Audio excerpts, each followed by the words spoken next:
Two students at Yale University say they've developed a remedy to prevent hangovers before they happen. The powdered citrus-flavored mixture is made of vitamins and nutrients promoting liver health. The mix is supposed to be consumed before a night of drinking to strengthen the liver before it has to process the alcohol. The students claim it prevents the nausea and the headaches normally associated with a hangover. The hangover preventative could be on the market in April, going for about $5 a package. Vitamin D and calcium supplements do not seem to reduce the risk of cancer among healthy postmenopausal women. Low levels of vitamin D, which is essential to calcium absorption, have long been suspected of having a link to cancer. However, researchers say there was no significant difference in the number of breast cancer cases between the treatment group and the placebo group over 4 years. Well, President Trump's border wall proposal could have unexpected economic consequences. Coming up on CBS this morning, David Begnaud is along the Mexican border with how plans for a wall could split a resort community and golf course in two. The team looks at the wider impact coming up at 7 on CBS this morning.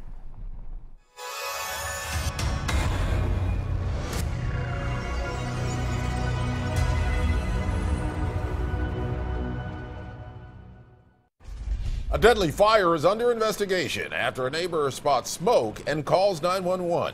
What we know this morning about that blaze. And expect more delays downtown. We're looking ahead to some construction projects that'll certainly cause problems. And 3 storm chasers are dead, but it was not a tornado that killed them. We're tracking the developing story out of Texas. KOIN 6 News This Morning starts right now. Good morning and thanks for joining us. We talked about the storm damage in Texas, and this is some of it. Just take a look at all the homes that have been destroyed by those storms that are moving through there. We'll tell you more about exactly what's happening in that part of the country and our part of the country in just a moment. Good morning and thanks for joining us. I'm Ken Boddy. And I'm Trevor Ault in for Jenny Hansen. That was in Rockwall, Texas, a little bit east of Dallas.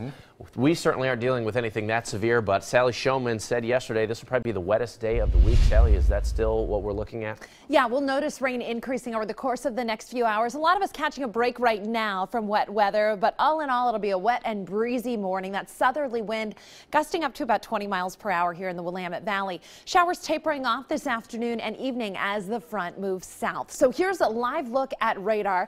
We have plenty of rain coming down out along the coast and the Coast Range. The Willamette Valley fairly dry between Portland and Salem right now, but the rain gets heavier as you head on into the gorge and up over the Cascades. Here's a live look outside. There's that southerly wind that's keeping our temperatures very mild in the 50s.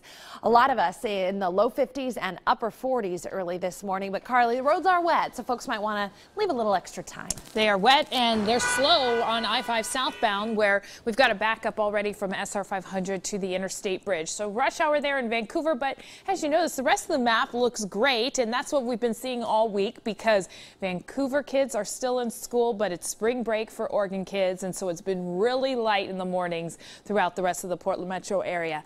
Let's check out the backup here on I-5 southbound. Well, here it is at SR 14. You can see people trying to get onto the Interstate Bridge there, get across the bridge, and everything picks back up. So it's 14 minutes on I-5 southbound. That's from SR 500 to the Fremont Bridge. A 6-minute drive on I-84 westbound, 5 minutes only on 26 eastbound, and I've got 3 other great drive times for you. Nothing slowing down there through Oregon City or on 217 or for the drive in from Wilsonville. Now coming up, I'll let you know about a couple projects that are happening later today. All right, thanks, Carly. We are working to learn more about a deadly house fire in Vancouver this morning. The home on West 30th Street at Carter Park went up last night just after 7 o'clock. A neighbor saw smoke and called 911. Crews responded, and they found a man and his 2 pets were killed. The cause of that fire still under investigation. Well, just as the weather is starting to feel a little bit more like spring, we need to get ready for some major traffic delays. Brett Weisberg is live this morning with more on a series of projects that will affect both drivers and TriMet riders alike. Good morning, Brett.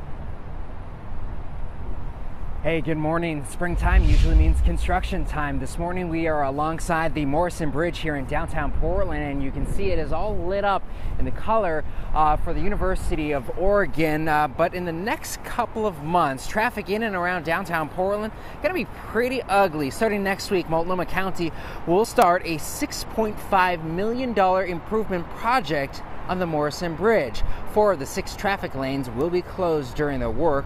1 lane in each direction will be open. The new deck that is going to be installed will replace the one that deteriorated prematurely after installation back in 2011 and 2012. There will also be several closures of the bike and pedestrian path on the Morrison Bridge as well.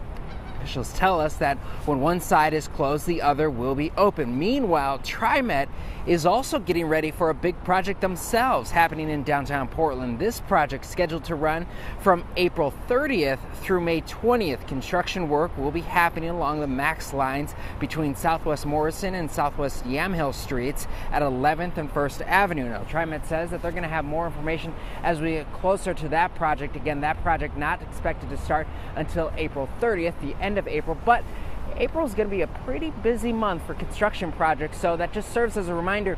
As a driver, bicyclist, or runner, you should just be aware of the construction happening and give those construction workers some extra room. Reporting live, I'm Brent Weisberg for KOIN 6 News.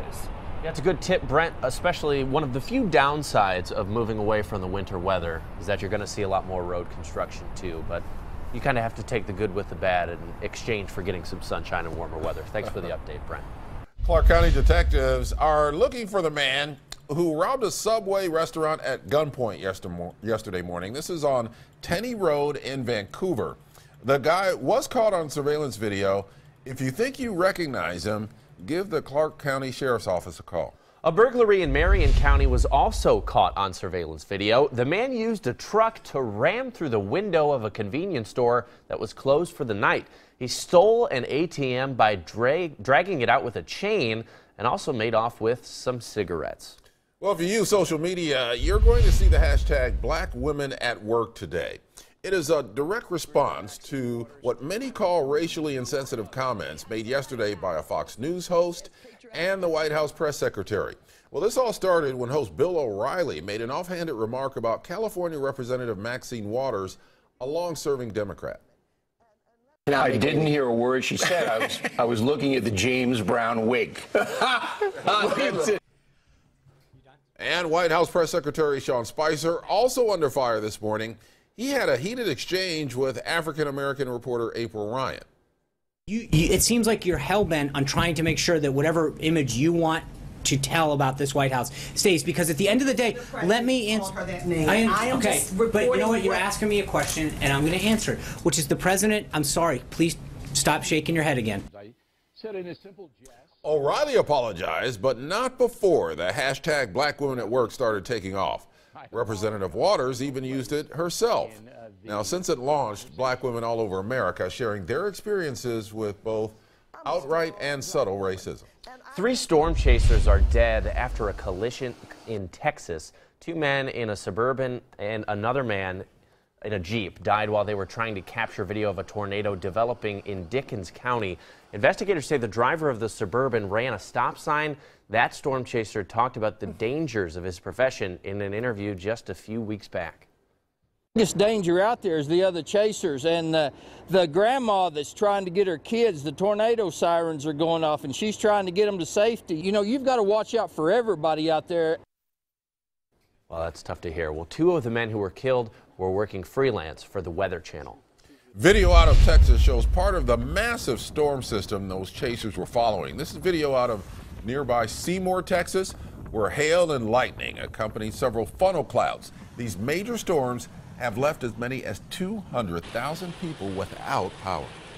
This is, Sally, kind of part of the changes moving out of winter, especially in the center of the country. Yeah, it's prime time for severe weather in the Midwest. And so let's take a look at radar right now. That line of storms that brought all the damage to Texas is marching off to the east, pushing on into Arkansas and Louisiana this morning.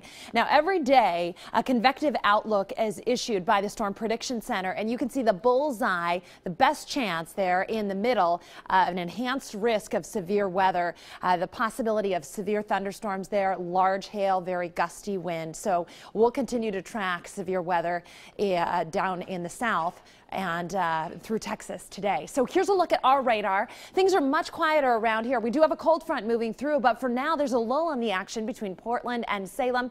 Still rain out along the coast and heavier rain as you head through the gorge and into the Cascades.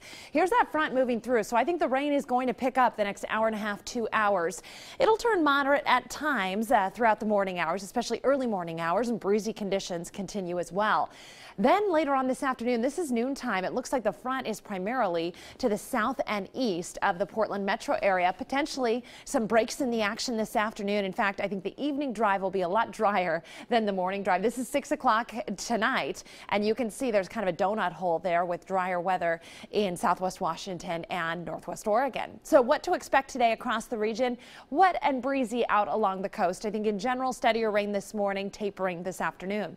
In the Willamette Valley, wet and breezy, and those showers start to wrap up later on the second half of the day. Wet through the gorge this morning. It is really wet, so I-84 waterlogged. Central Oregon, rain on the increase with breezy conditions. So let's take a look now at your 7-day forecast. There are better days ahead. So folks have been looking forward to Friday for quite some time, and we still have dry weather throughout the day Friday. Partly cloudy skies, high temperatures in the low 60s. An isolated shower possible on Saturday with more clouds around, but I think most of Saturday is dry, and then a few showers Sunday, but Sunday doesn't look too bad either. Carly? I've got a couple traffic alerts for you. Heads up for some projects that are happening. One of them is right here south of the Selwood Bridge. It will close the right lane of Highway 43 southbound, south of the Selwood Bridge, starting at 7 a.m. this morning. That is for drainage work that's going on, so watch out for that lane closure. It is spring break. Traffic's lighter than usual. This may not cause much of a backup. And over here at Murray and Bowerman in Beaverton, there will likely be a backup because of a signal that is out from 9 a.m. to 3:30 this afternoon. There will be flaggers at that intersection along Murray, and that's near Nike. So give yourself extra time if you have to head that direction after 9 a.m. this morning. Now, I-5 southbound is 13 minutes. It's the only slowdown we have outside right now. So it's backed up from SR 500 to the Interstate Bridge, and it's a 13-minute drive in from SR 500. It's 9 minutes on I-205 southbound in Vancouver. 217 southbound's not a problem. Neither is Highway 43 in the northbound direction or SR 14 in either direction. Thank you, Carly. We are just flipping over to 10 minutes after 6. You're watching KOIN 6 News, watching out for you. And coming up, millions of dollars worth of improvements are nearly complete at a Portland landmark. When you'll be able to see the new bonsai area at the Japanese Garden.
back. Part of Selwood Riverfront Park is closed this morning because of high water on the Willamette River.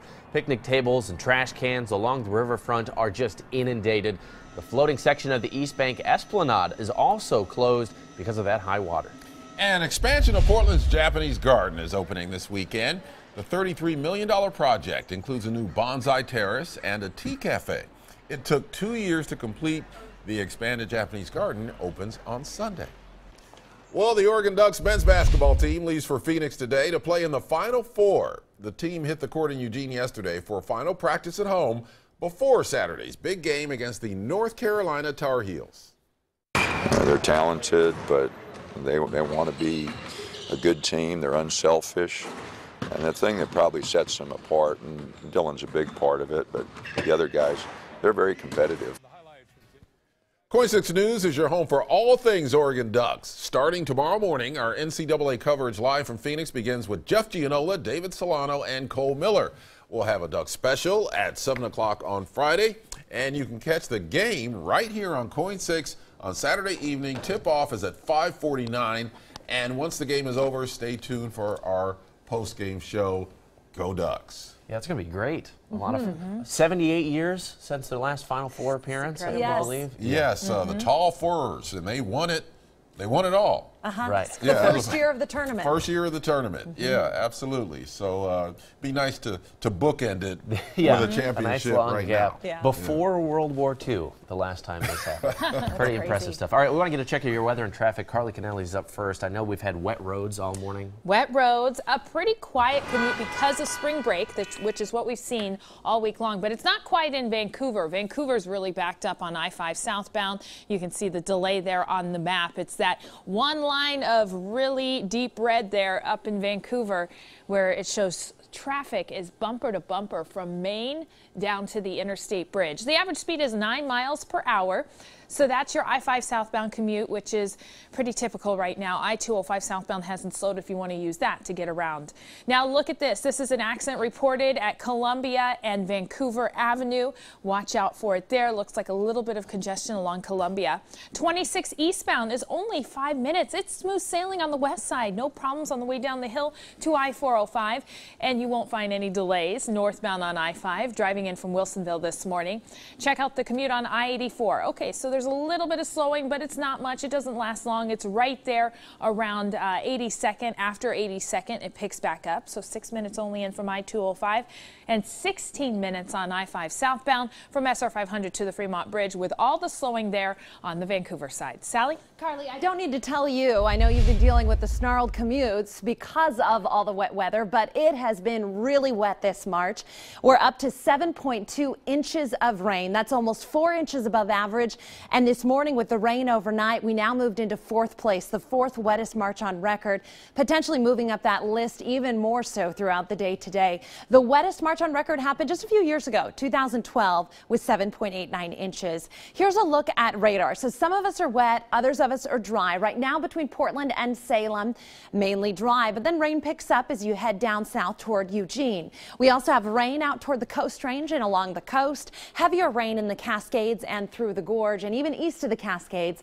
It's a wet start to the day. Good morning to those of you in Heppner, Long Creek, Union, and Pendleton. You're dealing with scattered rain showers. Now, snow levels have been rising, and so we're seeing rain in the Cascades right now, and that has triggered this avalanche warning because of an unstable snowpack in the backcountry. So avoid the backcountry today. This is in effect until 6 tonight. Temperatures outside mild. For this time in the morning, a lot of us in the 50s already. That's because of the cloud coverage and that southerly wind that a lot of us are feeling. 51 right now in Astoria and Cannon Beach. It's 48 degrees in Madras. So the big picture, we have a cold front that's going to slice through the region today, and as it does so, rain will decrease. So behind that front, we'll see decreasing showers. I think the second half of the day will be drier than the first half of the day, but in the meantime, rain's going to pick up the next few hours in the Willamette Valley. Wet and breezy this morning along the coast. Afternoon showers, high temperatures in the low to mid 50s. I-5 corridor, about 5 degrees cooler than yesterday. Most of us between about 52 degrees and 56 for highs. Decreasing showers this afternoon, and again, that rain will end from north to south. So the south will be southern locations in the Willamette Valley, the last to dry out later on today. A few morning showers east of the the Cascades, especially far eastern Oregon, wet. And then we'll see those showers increasing this afternoon. Through the gorge, a wet day, breezy conditions at the east end of the gorge between Hood River and the Dalles. And again, up on Mount Hood, we've had several days of a lot of fresh snow in the mountains. And today, unfortunately, a wetter day with more mild temperatures. Tomorrow, a few showers with sun breaks. And then Friday, we're drying out. Check that out. 60 degrees, partly cloudy with filtered sunshine in the afternoon Friday. Saturday, more clouds around, maybe a spotty shower, but not too bad at all. Looks mainly dry with a few showers on Sunday. So just have to get through the next couple of days. It is Wednesday, so it's time for Second Chance. I'm joined with Jeb and Dick Winningstad. They're from Oregon Friends of Sheltered Animals. Thank you so much for being here, you guys. You've brought a couple of really cute puppies in. So, Jeb, who are you holding here? So I'm holding Bruno. He's a little bit shy. Yeah. And he's a Border Collie mix. And estimated about a year old. Okay. And then this is Toby, right, Dick? This is Toby. He's a Heinz 57. And he's about 6 months old. Okay. So I think he's going to get a little bit bigger than he is right now. Yes, such a puppy. They have such puppy energy. It's fun to see. So what do you guys know about these two? They came out of a kill shelter in California. These came up out of Bakersfield, out of a kill shelter, and we met the transport bus last week, and we brought them in, and they're going to be ready for adoption this weekend. Bruno, you look so sad. He's happy though. Oh, you're happy. Okay, that's good to know. So, what kind of household do you think they'd both fit into? Would you want to pair them up together in a house, or can they go separately?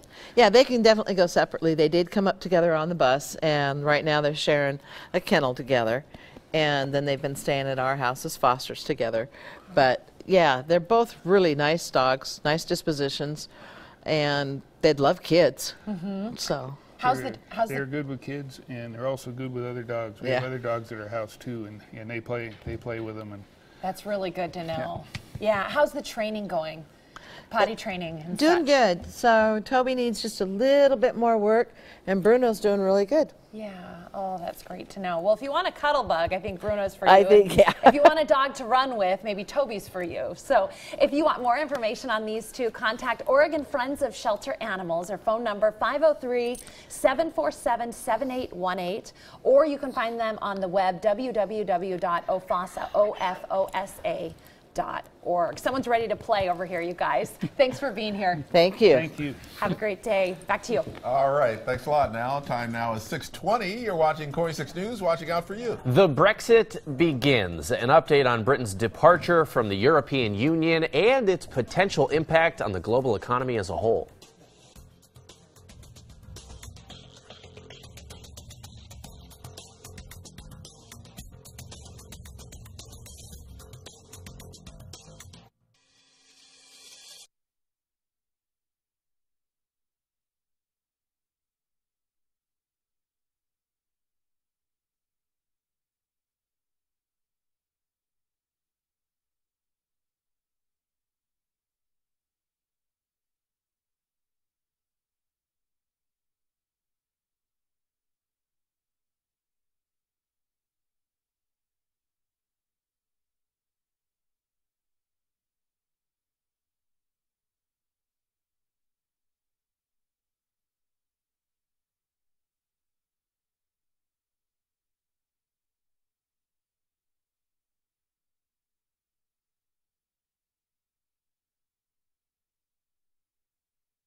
Welcome back to KOIN 6 News this morning. It is time now for your CBS Money Watch. Jill Wagner joins us live from the floor of the New York Stock Exchange. Good morning, Jill. Good morning, Ken and Trevor. Right now, futures are pointing to a slightly higher open. That bell rings in about 5 minutes from now. Yesterday, the Dow snapped an 8-day losing streak. It climbed 150 points. The Nasdaq gained 34. The UK's Brexit is now official. Prime Minister Theresa May sent a hand-delivered letter to the European Council president, formally requesting to leave the EU. This move triggers 2 years of negotiations between the two sides. The outcome will shape the future of Britain's $2.6 trillion economy. And the House has voted to scrap new FCC rules that were meant to give Americans more control of their online privacy. Those regulations prevented internet providers like Comcast and Verizon from selling info about users' browsing habits without their permission. Ken and Trevor. Yeah, a lot of people upset about that.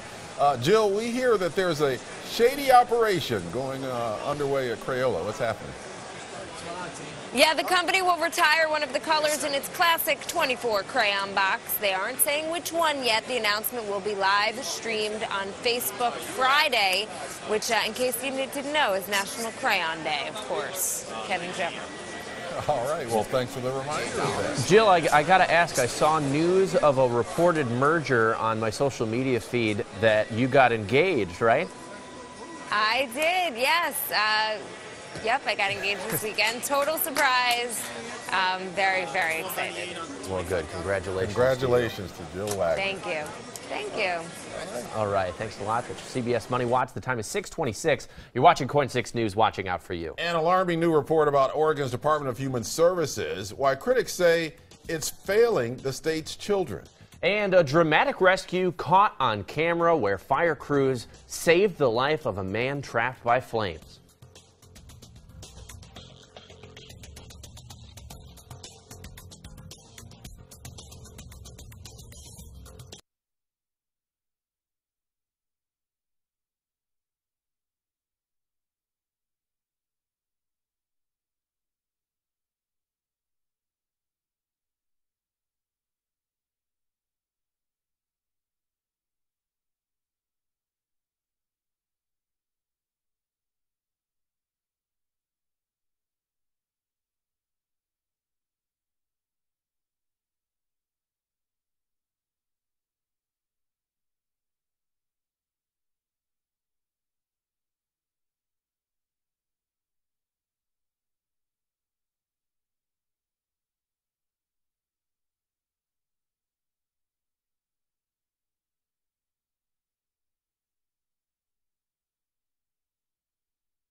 KOIN 6 News This Morning starts right now. Good morning and welcome back to KOIN 6 News This Morning. You're taking a live look at the Interstate Bridge. This is from Vancouver, taking a look at the Willamette River. A lot of people starting to make their way out the door. We've now hit rush hour, and we're going to have an update on what the traffic situation is from Carly Cannelli. I am Trevor Alden for Jenny Hansen. And I'm Ken Body. I'm here all the time. Always. All the time. Let's take a first look at your traffic and weather right now. First, a look at the forecast for today from Sally Showman. Good morning, you guys. This morning, rain's going to increase over the course of the next few hours here in the Willamette Valley. A lot of rain already coming down through the gorge and over the Coast Range out along the coast. Wet and breezy, 8 o'clock this morning. By noontime, scattered showers still around, and they'll be on the decrease as we head through the afternoon here in the Willamette Valley. So here's a look at radar. Light rain right now, primarily west of I-5, the east side of Portland, dry. And then once you head into the gorge, pretty soggy. Salem's dry at the moment, same with Corvallis, but that will change. East of the mountains, we have rain showers as well, and breezy conditions right now. Wind sustained 21 miles per hour in Salem. We have sustained wind 20 to 30 miles per hour out along the coast, and right now in about 15 miles per hour in Bend and Redmond. So a wet and blustery start to our Wednesday. Carly? We'll take a look at some of the slowdowns. Definitely heavy in Vancouver because you still have Vancouver kids going to school, parents going to work. Remember, it's spring break in Oregon, so that's why we're seeing a lot less congestion here across the Portland metro area. But there is a pretty good backup on both highways now in from Vancouver. So I-5 southbound lined up there, so is I-205 southbound. A little bit of slowing around the I-84, I-205 interchange. But before we get to the latest drive times, let's get to this crash, which is reported at Columbia and Vancouver Avenue. Let's check out I-5 southbound here at SR 14, where it's bumper to bumper. It's 19 minutes for that drive in from SR 500. It's an 8-minute drive on I-84 westbound, 8 minutes only on 26 eastbound and from 217. I've got I-205, which looks great there, and that's through Oregon City. 217 southbound is 8 minutes. It's 18 in from Wilsonville. Thanks, Carly. 6:31 right now, and an alarming new report about the health and well-being of some of Oregon's most vulnerable citizens. It is shining a spotlight on the State Department of Human Services. It shows children involved in welfare cases are often left in homes that are considered to be unsafe. Brent Weisberg has more on these upsetting findings. He joins us now live. Good morning, Brent. Hey, good morning, Trevor and Ken. This report was actually prepared by DHS at the request of a state senator. That state senator is now calling this internal report stunning. State Senator Sarah Gessler calls DHS an agency that is in a state of disrepair and chaos after disclosing the internal report that was conducted by the agency's Critical Incident Response Team after a child died in April 2016. The findings report that just over 100 cases that were reviewed determined that nearly half the time the consultant did not agree with the caseworker's assessment that the children were safe. On the one hand, it's not surprising because we know that we have problems with assessments. What was stunning to me was to read the examples and to see how severe they were. Response or not differential response. DHS's director did testify about the report on Monday before a state committee. He said that resources within the state agency right now, they are an issue, and he says he's looking deeper into this report now to see that full report and to read the examples that the state senator referenced. Go to our website at KOIN.com. Reporting live, I'm Brent Weisberg for KOIN 6 News. All right, Brent, thank you for the update. Well, today, city leaders are set to meet again, and this time Mayor Ted Wheeler promising a solution for any rowdy protesters looking to disrupt the meeting. Those protests have been hitting close to home for the mayor recently, and Cor Harlan is live in downtown Portland with more. Cor? Morning, Trevor. Morning, Ken. They'll be meeting in the Portland building for a city council meeting, an afternoon session of the council meeting today. And again, we await Mayor Wheeler's ideas on how to curb and how to eliminate a recent round of disruptions that have visited the City Hall meetings there, and in many cases forcing the council to cancel meetings as a result of protesters that actually are inside the meeting and essentially start protesting and start demonstrating right in the open council session. That has been a big issue. We don't know what to expect today here at the Portland building as they have their afternoon meeting tonight. The council has passed an anti-protesting ordinance inside the council meeting, but the mayor has vowed not to use the enforcement mechanism on that. That is to remove people from the meeting until it's tested in the courts. That's been the problem at work. The mayor also has had some problems on the home front with demonstrators protesting in front of his own house and actually doing damage to his vehicle as well. I have a gash in the side of my tire, and the guy who was trying to fix it on my behalf said it was definitely not caused by road wear. So that's what the mayor has had to be dealing with in terms of activities around his personal residence there, and everybody sort of agrees that has crossed a rather important line that even public officials have a little bit. We will await to see what the mayor has in store in terms of a solution for these protests at council meeting this afternoon. And again, Trevor and Ken, that will take place here at the Portland building a little later on this afternoon. Trevor and Ken. All right. Thank you very much, Cor. Well, a warning from the White House. Cities taking a stand to protect undocumented immigrants could soon be penalized by the federal government. Yesterday, U.S. Attorney General Jeff Sessions doubled down on a Trump administration promise to crack down on sanctuary cities. Portland's mayor is taking a wait-and-see approach.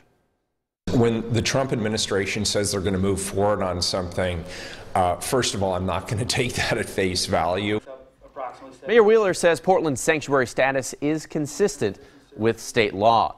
Meanwhile, an undocumented immigrant who's been in federal detention for 6 weeks is set to be released later this morning. ICE agents claim Daniel Ramirez had gang ties, which is something that he denies. A judge approved his release yesterday. His legal team says they will continue to challenge the government's case against him in federal court. Ramirez was in America under the DREAM Act, which allows children brought to the U.S. illegally to stay here to live, work, and get an education. It has been nearly 1 year since a young woman from Oregon was killed on the campus of the University of Texas. On Monday, the student government will hold a memorial to remember Haruka Weiser. She was killed while walking home from dance practice. A homeless teenager has been charged with murder in this case. Weiser was a 2015 graduate from the Arts and Communication Magnet School in Beaverton. A rehab center in Portland is being sued for negligence in the wake of sexual abuse claims.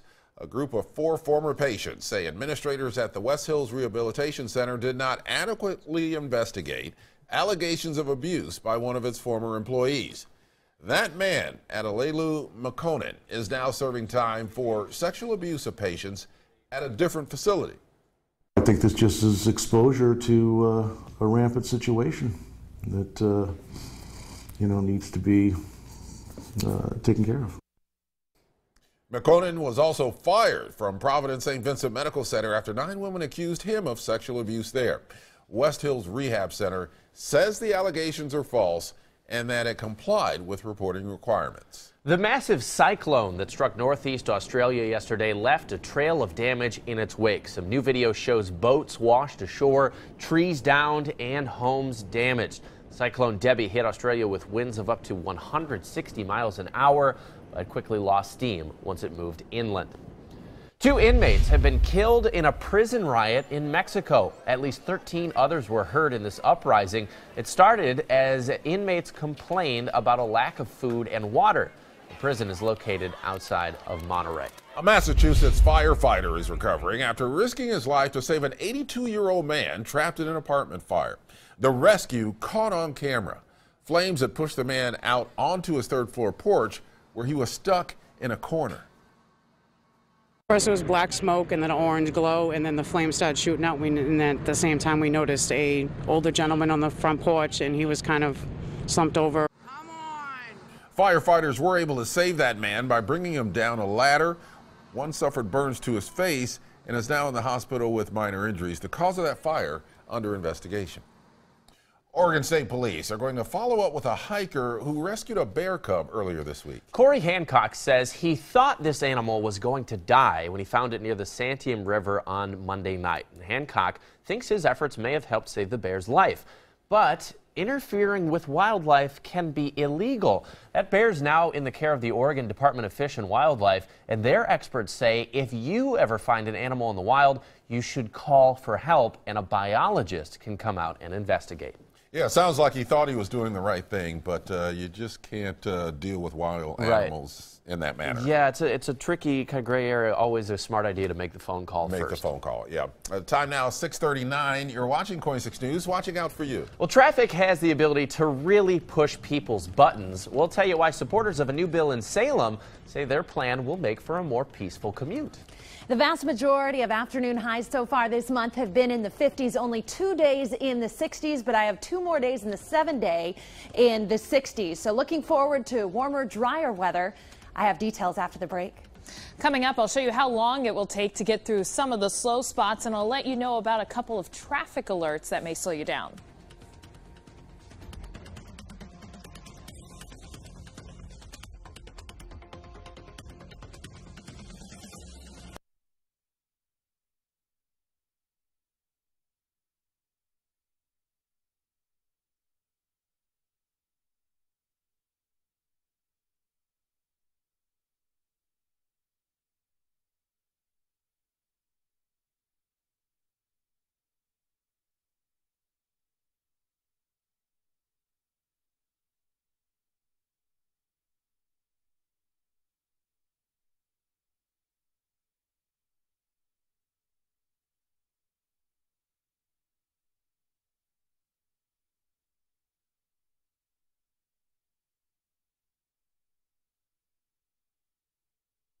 Good morning. It's wet and it's breezy outside early on today. We'll see those showers start to taper off as we head through the afternoon and into the evening. 56 degrees our high later on today. Those southerly winds gusting up to 25 miles per hour. Tomorrow, just a few lingering showers with highs right on par with today, maybe a touch warmer, 57 degrees. And then Friday, still looking dry and really nice. Partly cloudy skies, high temperatures in the low 60s.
Welcome back. You're watching KOIN 6 News, watching out for you.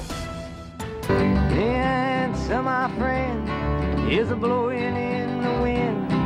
The answer is blowing in the wind. Well, better late than never. 2016 Nobel Prize winner for literature Bob Dylan is traveling to Sweden to finally accept his award. Dylan declined the invitation to attend the traditional Nobel Prize banquet and ceremony December 10th of last year. He said he had other commitments at the time. But Dylan announced he is heading to Sweden to perform concerts in Stockholm both Saturday and Sunday, and he's going to pick up his prize while he's over there. I would like to know what commitments are more important than a Nobel Prize. Well, I don't know. Bob Dylan does things differently, though. Well, I guess we can't really be surprised. he is a different kind of guy. KOIN 6 wants to send you to see Cirque du Soleil. We're giving away tickets to the show Curious, Cabinet of Curiosities. That's coming to Portland in August. And if you want to enter, go to KOIN.com/contest and enter the word of the day. Today's word of the day is tent, T-E-N-T. You will find complete rules if you want to enter on KOIN.com. Supporters of a new bill in Salem want to end a driving habit they say can lead to traffic backups and even road rage situations. We're talking about a crackdown on drivers who hog the left lane. The Oregon Senate just passed a new bill that would make the left lane passing only. Well, now it's just a common courtesy to let faster drivers move around on the left. But if the new bill passes, slow pokes could face a $100+ fine. The bill now goes to the House. And our traffic reporter, I know that's one of your frustrations when people just stay in the left lane. Stay in the left lane. And they just don't want to move back over. Oh, yeah. I kind of dealt with someone like that this morning, in fact. Really? This early at 4:30? Yeah, believe it or not. kidding. But I get moved right on over their to the tail? right. Not too close. Okay. I On the don't horn. tailgate, but I just moved over to the right. There was plenty of space since it was so early in the morning. You know, my other pet peeve, real quick, when somebody changes lanes on 26 inside the tunnel right before that's illegal. the split. It's illegal, but people do it all the time. Yes, it they leads do. to crashes, backups, not good. All right, we'll get to traffic. There's not much traffic on 26, and 26 actually looks pretty good. Actually, we're starting to see a little bit of slowing starting to form. That wasn't there a few minutes ago. So 26 is backing up a little bit, so is I-84, but it's not as bad as a typical weekday morning because it is spring break in Oregon. Now, I-5 and I-205 in from Vancouver are pretty heavy because it's still, you know, it's not spring break there and people are still going to work and going to school, and so you're going to see the usual backup. I promised you a heads up on two different things. Well, there's a southbound lane closure that takes effect at 7 a.m. This is southbound, and it's only the right lane of Highway 43 south of the Selwood Bridge. It's for drainage work, so that lane closure starts at 7. And then over here at 9 o'clock in Beaverton, watch out for a signal that will be out. Flaggers will be at the intersection at Murray and Bowerman. This is near Nike. Expect congestion from 9 a.m. to 3:30 this afternoon. 24 minutes on I-5 southbound from SR 500 to the Fremont Bridge, slowing in Vancouver and North Portland now. And then I-205 southbound is 16 minutes from SR 500 to I-84. It's a 14-minute drive southbound on I-205 from Highway 224 to I-5, so a backup there forming before the Abernathy Bridge. And check out 217 southbound, 9 minutes there, not much slowing at all. I do have 26 on the way in, and it's 10 minutes from 217 to I-405, a 20-minute drive in from Wilsonville, so you will hit some of the brakes right there at in Tualatin, right north of I-205 near Nyberg, and then I-84, 9 minutes in from I-205. Sally? Carly, we're moving on up the list of wettest marches on record. Right now, we're in 4th place. So the wettest march was back in 2012, 7.89 inches. We have a tie for 2nd place, 1957 and 2014. And then comes 2017. This March so far, 7.20 inches of rain. And we'll continue to climb that list through the end of the month, the next couple of days. So here's your forecast for this hump day. This morning, it's wet and it's breezy outside for a lot of us. We see that steady rain taper off by mid to late morning and then scattered showers this afternoon. But all in all, I think you'll notice showers tapering by the evening drive, especially in the northern Willamette Valley and southwest Washington as that front moves south and east. Here's a look at rain right now on radar. It's on the increase across the metro area. Right now, Salem looks by and large still mainly dry, but rain quickly closing on in. Wet across the west side of the state. Right now, we have some moderate rainfall up toward Orchards, and then as you head over the Coast Range, a really soggy drive with a lot of splash and spray. Also on the roads in eastern Oregon, we have steady rain between Pendleton and North Powder there along I-84. How about the Cascades? Well, we've been warming up there, so just seeing mainly rain this morning with a couple of inches the last 24 hours at Timberline Meadows and Mount Bachelor. Ski conditions are still great up there, but today a little bit more soggy than fresh powder like we've seen the previous few days. An avalanche warning is in effect in the Cascades until 6 o'clock tonight for unstable snow. Here's a live look outside. You can see just how gray and wet it is. If you look really closely, you can also tell, well, tough to make out there, but the wind is blowing right now 10 to 20 miles per hour in the Willamette Valley. Out along the coast, we have sustained winds up to about 25-30 miles per hour. So here's the cold front north of us. It is going to swing through and move south and east throughout the day today. As it does so, the steadier rain is going to taper off, and it'll taper off northwest first and then moving to the south and the east. Here it goes. 7:30 in the morning. You can see a lot of us are wet west of the Cascades, some of us experiencing heavy to moderate rain. This is the afternoon, so by 6 o'clock, look at how many of us are dry west of the Cascades. Still some showers along the coast and in the mountains, but the vast majority of the rain is south and east. A really soggy evening there in eastern Oregon. Now tomorrow, a day with just a few passing showers. Snow levels will drop again, so a little bit of fresh snow up the ski resorts on Thursday. Occasional sun breaks too, so that'll be nice. But Friday still looks like the best day of the week. We start the day off with partly cloudy skies, maybe some patches of fog because of all the moisture we've seen around the last, well, forever. But then as we make our way into the afternoon, filtered sunshine, that's 3:30. Maybe a stray shower on Saturday, but Saturday's also looking mainly dry and really comfortable. High temperatures in the low 60s Friday and Saturday. Can't wait for that. Wet and breezy this morning out along the coast with afternoon showers, highs in the low to mid 50s. I-5 corridor cooler than yesterday by at least 5 degrees, so you'll notice that difference. Rainy and breezy this morning, decreasing showers in the afternoon. Those gusts up to 25 miles per hour. Few showers, especially again far eastern Oregon this morning, and then rain's really going to pick up in intensity as we head into the afternoon. Through the gorge, a wet day. Just plan on wet driving if your travel plans take you through the gorge today. Just very wet roads up over Government Camp with that snow level 7,500 feet. We also have southwesterly wind gusting up to 40 miles per hour there on the slopes today. Tomorrow, a few showers around. Temperatures topping out about 57, 60 on Friday, partly cloudy. More clouds around Saturday, maybe an isolated shower, and then a few showers Sunday and next Tuesday. Next Monday looks mainly dry. Okay, your pet walk forecast. Looks like I skipped ahead to the pictures first. So let me get you to the forecast and show you what it looks like for today. This morning, muddy paws. There's a lot of rain out there, breezy conditions, so maybe save your longer walk for the afternoon and evening when we catch some dry time finally. Okay, let me introduce you to some adorable dogs now. This first one's name is Maya, and Maya looks like some kind of a doodle and obviously an Oregon fan. I love featuring the Ducks this week on the Pet Walk forecast as they're poised to play in the Final Four this weekend. Posey and Charlie, they're taking a nap there on the couch. They look like spoiled pups, so happy. This dog is also really sleepy, probably after a day at the dog park or out running around. And finally, meet Juliet. Really cute. Juliet's got a stethoscope around her neck. Send me your pictures, coin.com/petwalk. That's coin.com/petwalk. Don't forget your name and your animal's name. And again, if you're a duck fan, send me your pictures. I'd love to put them on the air. Back to you. Thank you, Sally. You know, CBS host James Corden knows how to put on a show. Last night, though, the Late Late Show experienced some technical problems when actress Kristen Bell joined Corden for a high-flying duet. Take a look.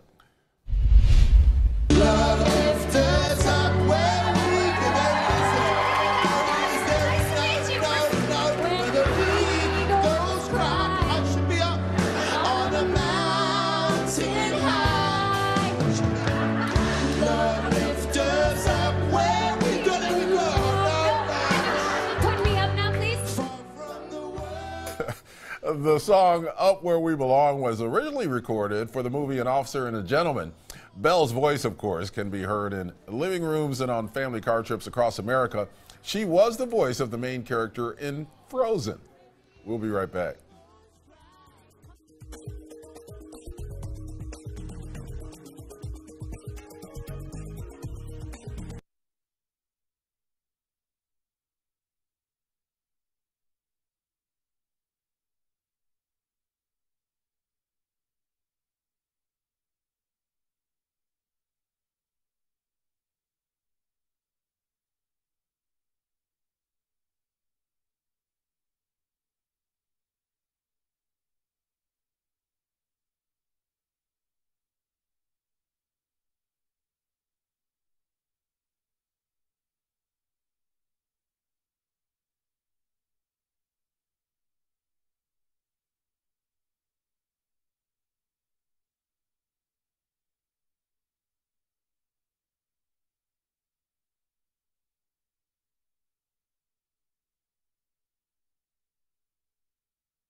Welcome back. You're watching KOIN 6 News, watching out for you.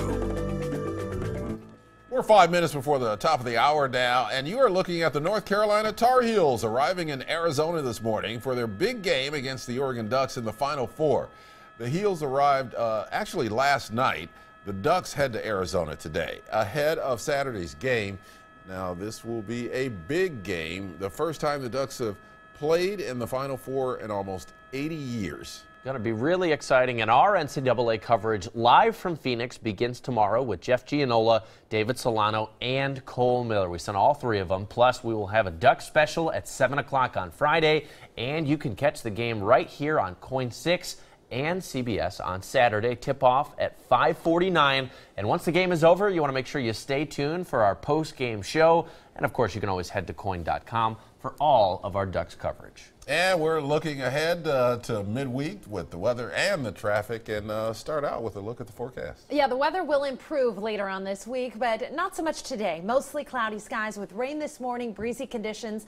The rain will taper off as we head into the afternoon here in the Willamette Valley. Tomorrow, a few lingering showers, and then we're drying out for Friday and Saturday with warmer temperatures.